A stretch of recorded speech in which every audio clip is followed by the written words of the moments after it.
Alright, hello guys, I am Chris Sams, your 2022 certification coordinator.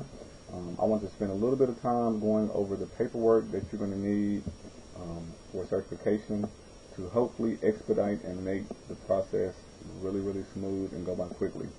The first thing that you're going to need is your STJFL registration form. So this is it on the top. If you would, put your player number in the upper right hand corner. That will help us to verify their number is correct in the system. On the bottom, there are 3 places that the parent needs to initial. Please verify that all of those have been initialed. If not, your paperwork will be incomplete. Make sure they have signed and dated this form. Very important to have this form on top. Please do not staple the pages. Don't have them in a sleeve, because it just takes more time. It may be okay for the smaller kids that flag because they drop papers and might cause a mess. So, but everybody else, Pee-wee, junior, senior, let them hold their papers not in a sleeve. The first thing we're going to do is we're going to pull off a little sticker. We're going to weigh them, either put LO or OL on their sheet, and then we'll start checking off all these papers. So if you have this form on the top, that's going to help us do that. So remember, player number, initial, and sign and date. Other than that, we also need a code of conduct form. So hopefully a separate sheet of paper, but just for the purposes of this video, I have printed it 2-sided.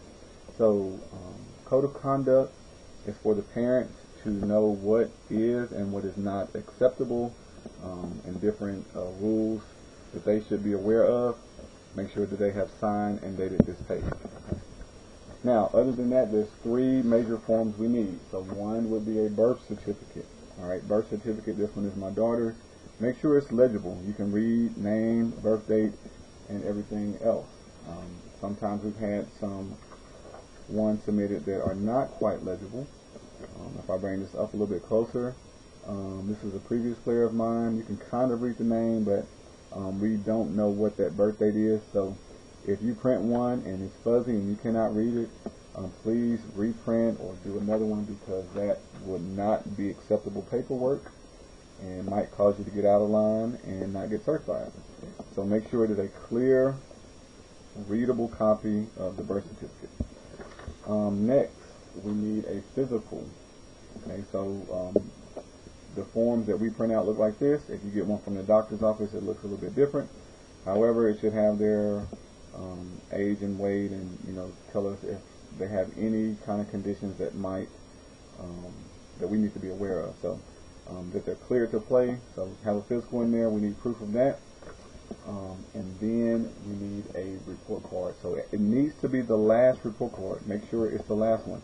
If it's the 1st, 2nd, 3rd, 4th, or 5th, it's not acceptable paperwork. It needs to be the 6 weeks paperwork showing their last grades, the school on there. The school name is present. I don't know if we need to have the address of the school showing. I'm looking here. I don't see it on this one. So, but as long as you can read the kid's name, what school it is, it's telling you the school right there. You can see that it's the last 6-week report card. That's what we need. Okay, so those are the 5 forms for everyone. It's going to be pretty much the same. There are a few differences. So I have a little slideshow to kind of cover those, and then we'll wrap this up. So just to just go back over everything again. The main 5 sheets of paper we're going to need for everybody: STJFL registration form, code of conduct, birth certificate, needs to be the last report card, and proof of physical. Now, if you have a kid that has not entered school yet, so it's going to be their 1st year going to kindergarten, they will not have a report card. So in place of a report card, you can give us an electric bill, a gas bill, or water bill. It must be one of these utility bills. It cannot be a credit card bill. It cannot be a cell phone bill. It cannot be a car note. It cannot be a house note or any other bill other than what's listed here. So if you bring something else, it will not be accepted. You will not get certified. I think you can bring proof of enrollment. Don't quote me on that. I will ask and confirm later. But It's always the safest to bring one of these bills. Make sure the address matches where you currently live, and it's in your name. It can't be your bill in somebody else's name. That won't be. It needs to be the same. Everything needs to match. And the last thing, other exceptions are players that are waivered. Some people have blanket waivers for school sizes. So if you have a player that's waivered or multiple players that are waivered, they all need to have a waiver with their paperwork. That just signals to the representative that this person may not match the school, or something else may not match all the rest of the athletes, but we have cleared them to play, and so their paperwork will be a little bit different, and that's just going to let us know that.